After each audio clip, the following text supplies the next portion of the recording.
Hey, 305 Fights, where the champions rise. 305, donde surgen los campeones. We have an awesome podcast. We have from ATT Baga, ATT Weston, Davie, Sensei TJ Sánchez. How you doing, sir? Yes. Doing fantastic. Thank you for Awesome. inviting me out. Yeah, thank you for taking the time and energy. I know you have a busy schedule. I would thank your wife for having the patience. I thank my partner also. You know what they say: happy wife, happy life. Definitely, definitely.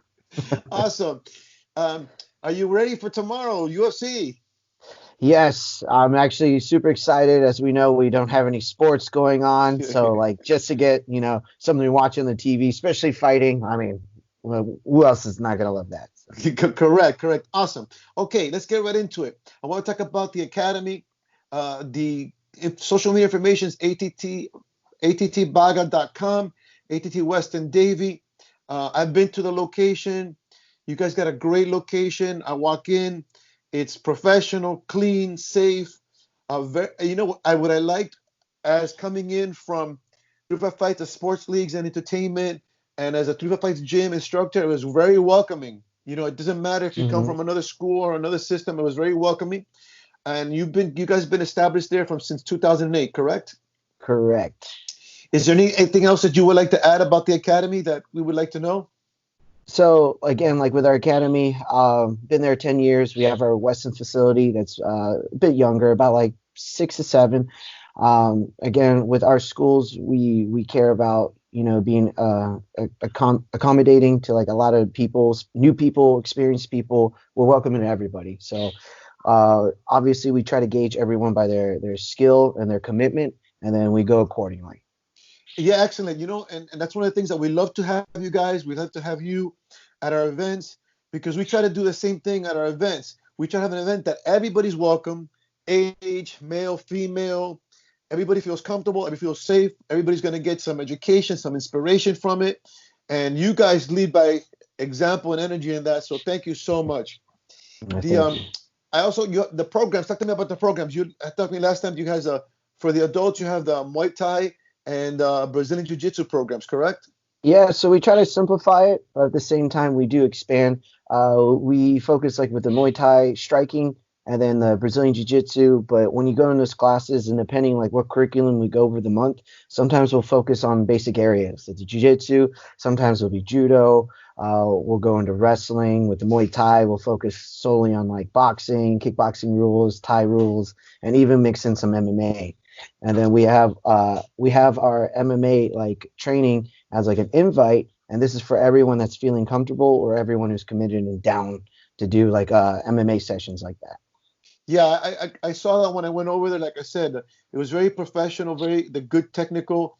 Obviously it shows that you have, like you said, something very important, a curriculum and a methodology.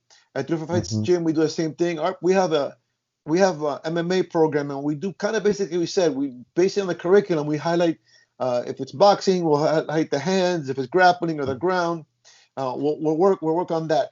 Tell me the instructors over there. You're the head instructor over there. Who else do we have instructing over there?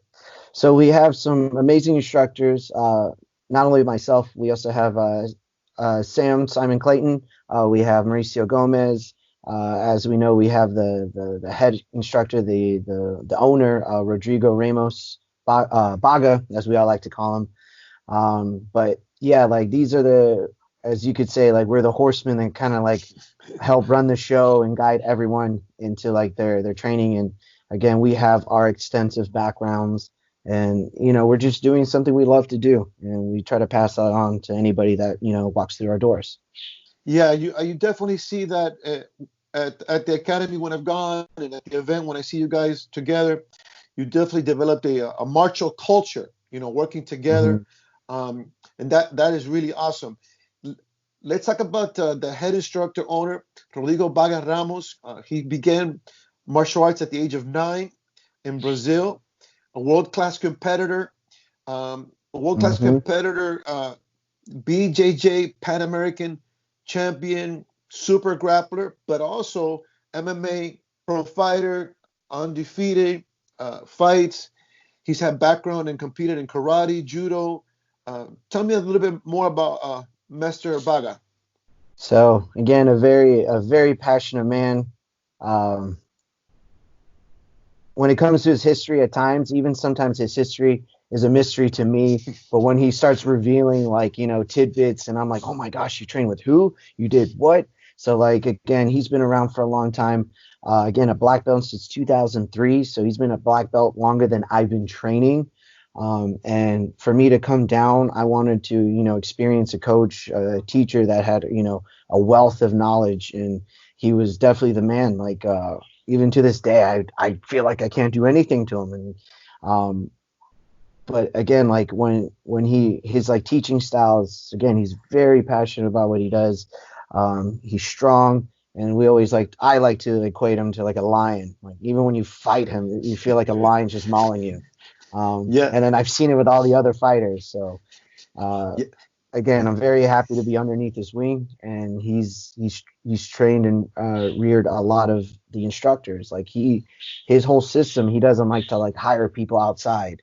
He cares about like raising the people within his, with his system, with his culture, and then from there he can really judge like the person's character, and then from there he takes them on. So. Yes, I really, like I said, I've really been impressed with his knowledge, his technique, and also like the martial philosophy that he displays. All you guys lead by energy, example, and excellence. In 305 Fights, you say respect and honor, and you bring that to, and it's important that we are the ones that are going to make this event. We are the ones that are going to make the martial arts, and I'm sure that him coming from Brazil, you know, that over there, I have a lot of instructor friends of mine that come from these martial cultures that you become a lion. hmm as you like to say, we like to learn straight from the source. Yeah, yes. Okay, I would like to talk a little bit about yourself. Um, I did a little bit more homework on you, and of course, you have a black belt under Sensei Rodrigo Baga Ramos, an American top team, one of the head instructors. You've been since 2015. You're a competitor. You're a coach. I went into your Instagram, and I gotta say, I love your Power Rangers costume. Yeah, thank you so much. I was But a huge fan. that shows that even as a young boy, you had that martial arts enthusiasm in him, and that you gotta have a passion. I mean, where do I begin? But as they say, like I guess how like you grow up helps shape the person that you become. Again, I was in. I don't even know how I got really involved, but I just love watching martial art films, Power Rangers, of course, like everything dealing with martial arts, Teenage Mutant Ninja Turtles, anything that had fighting, just brought like a spark to my eye. And I was that one, as you would say, spastic kid that would be just chasing his parents. And while I'm supposed to be walking behind, I'm just throwing like air punches, air kicks, and my parents are just looking at me as like, "What is he doing?" But uh, thankfully, God bless, I was able to go and follow my dreams, as they say, like Yes. go into something that I love doing. And that's why, like, for me, this really doesn't feel like a job. It just feels like, a lifestyle and something like I love to share with everyone that walks through. Yeah, you had told me that you had were training in Georgia and came hmm down here, came to the 305, like you said, three places for MMA: California, New York, and South Florida, Florida. Um, Let me ask you, being a competitor yourself, how do you see that helping you in the coaching and in teaching? So I believe it's very important to compete. Whenever you practice a style, if you train in the gym, you train in somewhere that's comfortable. You train with friends, so you're gonna roll really relaxed. But never mind just being competitive. If you want to learn real self defense, you got to be able to put yourself in uncomfortable situations because that's what's going to happen. You can have all the knowledge in the world of fighting, but if you decide to like freeze in a real fight, it's over. So being able to compete like allows you to test yourself. You put yourself somewhere unfamiliar, put yourself in front of a crowd. But never mind, like there's the people that enjoy the spotlight and all that, but it's not even that. It's the ability to focus on your opponent and focus on the goal of what you need to do. Um, like I feel like every time I've competed, and I see it in our other fighters too. Every time you compete, you come out better. You really come out improved. You see what's working, you see what's not. And again, it's a different animal compared to just, fighting inside your own gym. You don't want to just be that gym hero. You want to be able to go out and actually implement what you do. Correct. I agree with you. I think it's a great transitionary tool to transition into application. Like you said, one thing is the knowledge and even the technique and the training, but transitioning into application, I call it a transitioning tool. Mm-hmm. As a coach, because I've seen you in the corner and you give very good, precise, technical advice and whatnot. What do you feel is necessary to be a good coach? Obviously the knowledge, the experience, being able to know your fighters. Like you couldn't just throw me one of your guys, and yeah, I could probably give him some tidbits, but you got to be able to know like your students, their habits, know what they like to do, what they need to work on. So that way, it's like gonna explain right here. I'm a gamer, so I love gaming, but it's the same idea as like you got to be able to control your character. So if you're dealing with something you don't know their habits, like that could cost you in the long run. And obviously, like any person I decide to coach, I make sure they're coached underneath my wing, also coach underneath Baga. And I myself, like I like to stay modest. I don't like to think I'm the best coach, but I'm someone that's willing to improve and learn, just like in my own martial arts. And Baga has been, the guy that's been taking care of all of us, but at the same time, he's the one that's, as they say, like he's teaching us all how to lead, and that's Correct. what I'm trying to do with my guys as well. Yeah, excellent. And you can see developing leaders, and about caring is really important. I always say nobody cares how much you know until they know how much you care, especially as an instructor. I also saw a picture in your Instagram, you with Baga, and you had your black belt and you had a striping or a degree on your black belt. No, I'm as of this year, actually, before all of this came through, I actually received my black belt. So right now I'm a no striper, but man, it's been a 15-year to get here. Yeah, no, because I'm not familiar with the striping in jiu-jitsu because I saw a red stripe on the black belt, and Mm-hmm. so I was wondering, I was just wondering from my own education. So when it comes to the red bar, even I'm a little intrigued. When I received my belt, that's how I got it. But I just do know. I think it's also dealing because like with all the other belts, when it goes to white, blue, purple, brown, it's the bar is black. Well, I don't think it makes sense to have a black bar on a black belt. So maybe it's just like a color, design to help distinguish the stripes. But with the jiu-jitsu, it does expand into higher level belts, as you say. But we're talking about like coral belts, we're talking about red belts. So these are like the grandmasters. And honestly, like to get your next belt from black is like 31 years. Yeah. So like you're not expecting like a coral belt to go into the ring, but these are the guys that's just been doing it for a long time, and they're just like in an incredible encyclopedia of knowledge. Yes. Like Hickson Gracie himself just received his red belt recently. Yes. Yeah, this is important to communicate and inform people that this is a study, what I call an art and science, and it cultivates the mind, the body, and spirit. Let's get into the fighters. You guys always bring a lot of great fighters to the event, and I wanted to start this time. You had a young man, Noel Cornele. They call him El León. He was in 305 Fights number 7. He did kickboxing.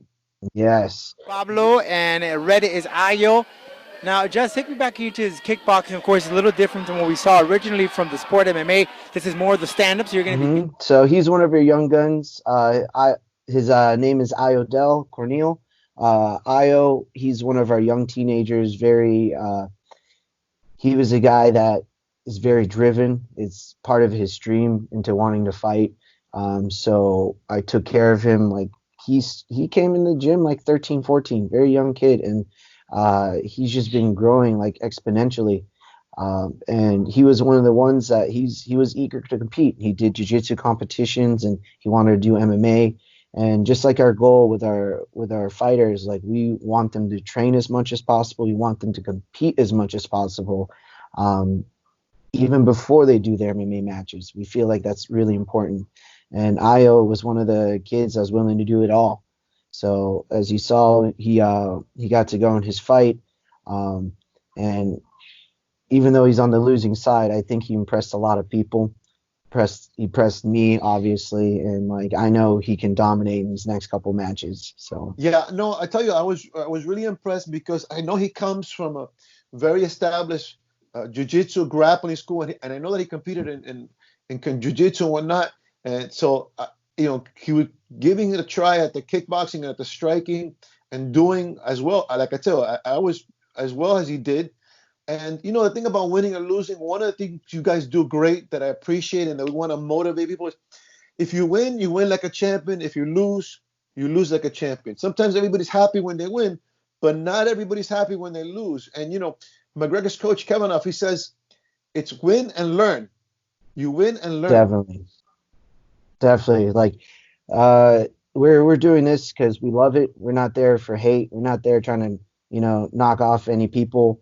But the harshness of the fighting world is like, in order for you to achieve your dreams, sometimes you got to piss on someone else's dreams. It is what it is, but like sometimes we know we're on the receiving end, and as we say, like we want to learn. We want to learn from it, learn to improve, learn how to do better, and prevent another situation like that from happening. And what I've seen, like some of our fighters lose, they just get inspired, and we help with that too. Like we want to be able to push and motivate them, and it's never like the end of the world. There's always before we get into the other fighters, a quick thing, because like we saw it with this young man. I mean, you see it with your master. He's world-class grappler, transitioned to MMA, very successful in MMA. This young man competed in grappling, now was doing the kickboxing. What do you think is the essentials to do that transition from, let's say, a jiu-jitsu tournament to MMA, from a kickboxing tournament to MMA? So it's definitely, I think it's important to do a little bit of all, especially like, we're an MMA school.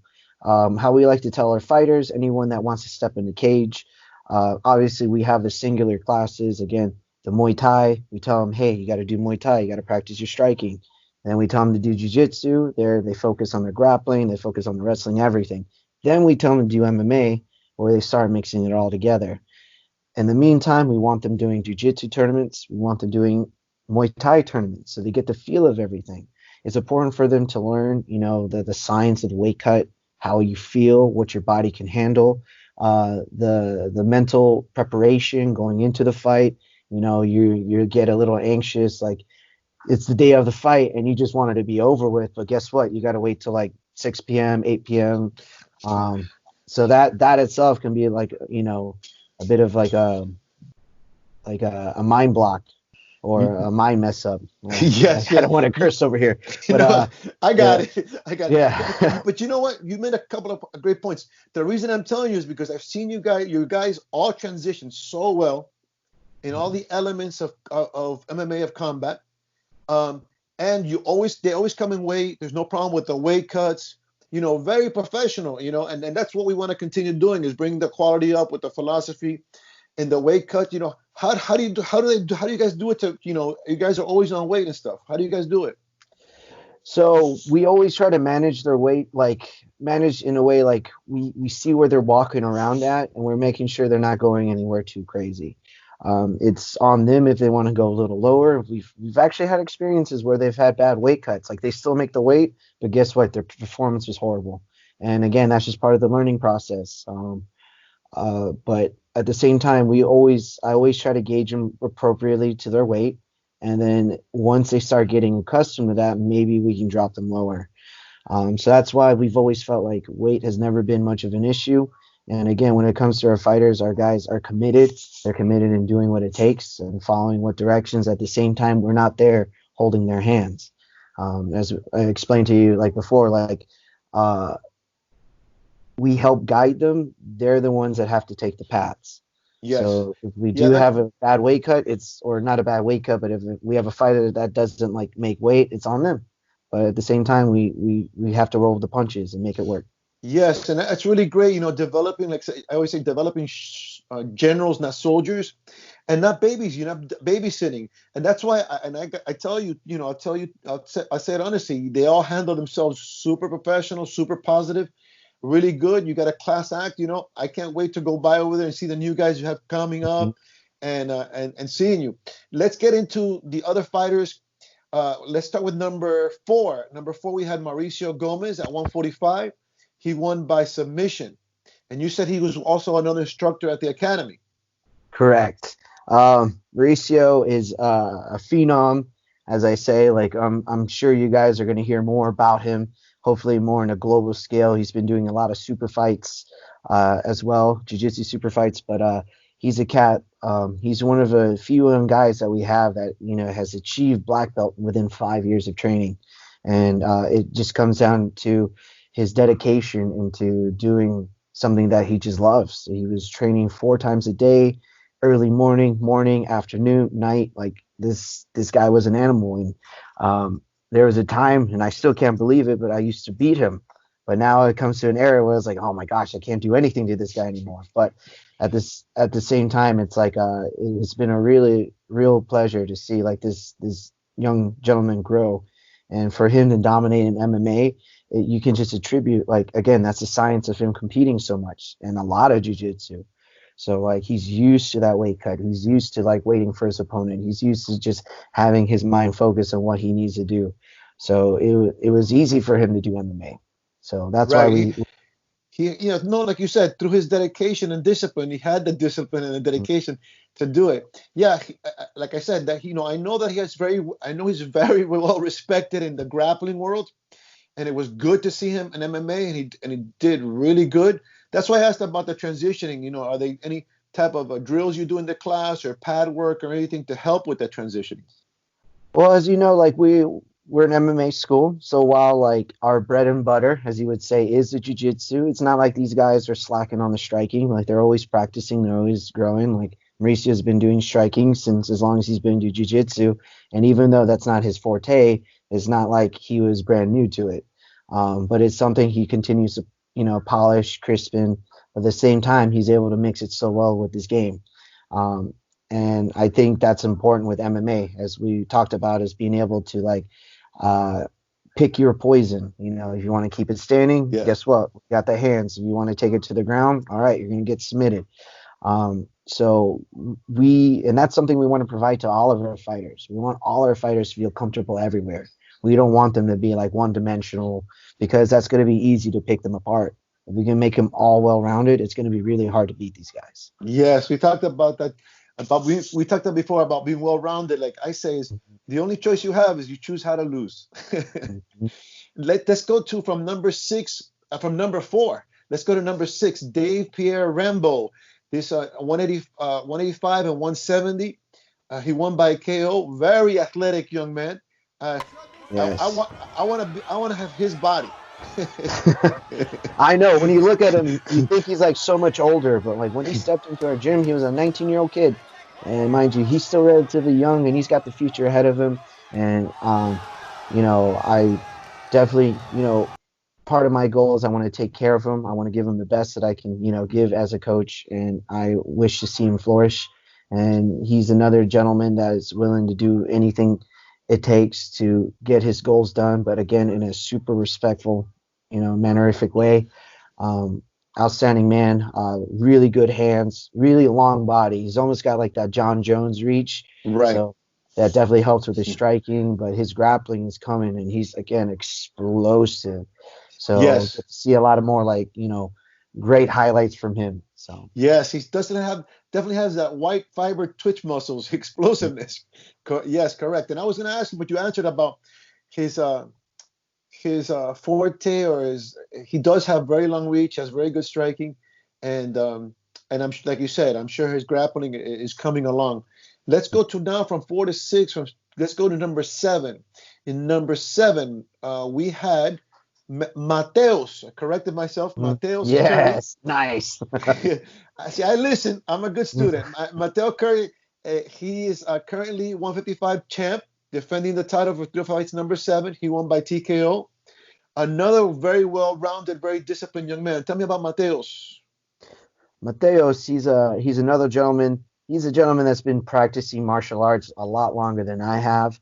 While his jiu-jitsu is like newer, his kung fu he's been practicing since he was a kid, and like he already had like a great mind, a great discipline. As you could see, he takes care of his body like really well. So like for him, it wasn't much tweaking except just learning more of the grappling realm. Like his striking is already amazing. He's very technical. He's very smart. He puts everything together. While he's also like an engineer, he does kind of like that same mindset when it comes to fighting. So he knows how to like really put a lot of things together. So again, amazing person. And with how disciplined he is, sometimes he makes me question myself, and I'm like, damn, he's like, you doing all that? Again, like it's easy for him to drop the weight. Like it's definitely not like his first rodeo, but again, another like if you like kung fu karate style guys to watch, very technical striking, he's a guy to definitely keep an eye out on.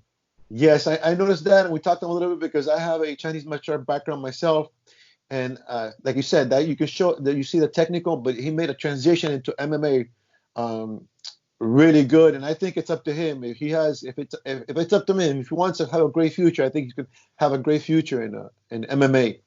Let's go from number 7 now. Let's go to number 8. Darren Aikens. He debuted at 135. Another TKO. Yep. Darren, again, he had a pastime, I believe, as being a professional hockey player, at least really close. It's unfortunate, like I haven't really been able to expand on that, but like at the same time, it's like my whole mindset is like, I don't care about people's past as long as like you're super respectful and you love learning. And he's another cat. Like he's not boastful. While you look at him like physically, he can be like a little bit physically imposing, but again, like the sweetest dude. He just knows how to knock your head in. But again, because if he was like close to being professionals, that takes a lot of like discipline. That takes a lot of focus. So he's able to just transfer that over into fighting. And even to this day, as we know, like our gyms are closed. The guys all these people that we're talking about, they're still training. They're training at their homes. They're training on the grass. They're training. Some of them are even getting together, training at the parks, doing whatever they can. And that was just amazing to see. It's something I didn't even have to like call for. It's just they're willing to get together. They all thought they were still going to fight, and they're just doing whatever it took to, keep themselves prepared. And that was something I hope to have like help instill in them, into like knowing like, hey, it's super important to prepare your fights. Yes, no, definitely. I think you guys are doing a great job in instilling that work ethic. Mm-hmm. And time, energy, and effort. That's the secret to success. Yes, it was funny because when I saw him, I definitely said, okay, he's athletic, he's very physical. You can see a physicality. And then he walks up to me, he talks to me. I said, whoa, but he's a nice guy. But he's a nice guy. But he's a nice guy. And I'm looking forward to him also, seeing how he expands and how he grows. You guys, it was really great. You guys had 1, 2, 3, 4, 5 fighters, and out of 5 fighters, it was 5 fighters, 4-1, all 4-1. There was 1 loss.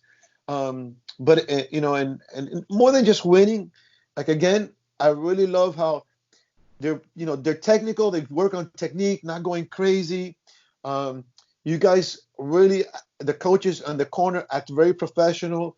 And then most of all, they conduct themselves, mm-hmm. with that philosophy of the martial arts, like we say, respect and honor in 305 Fights. So I'm really looking forward to really growing more and expanding more and creating a platform. Like your school and 305 Fights are the same thing. We're providing a platform for society, for the community to develop themselves. They can get in shape, they can learn self-defense, or they can compete and make their dreams come through. So 305 Miami, the champion league.